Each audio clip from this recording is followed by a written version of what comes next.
Morning mga ka-yards. Ito yung beetroot. Yung niluto ko kagabi.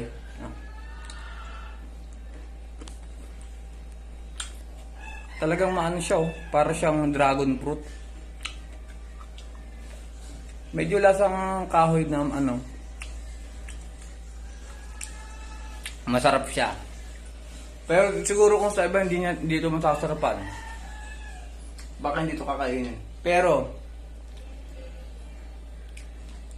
majority ng mga masusustansyang pagkain mapakla, mapait o kung ano man ang lasa. At yung mga masasarap na pagkain, yun pa ang delikado sa kalusugan natin. Totoo yan. Look. Kahit lasang ano to, kakainin ko to. Para sa kalusugan natin. Why not?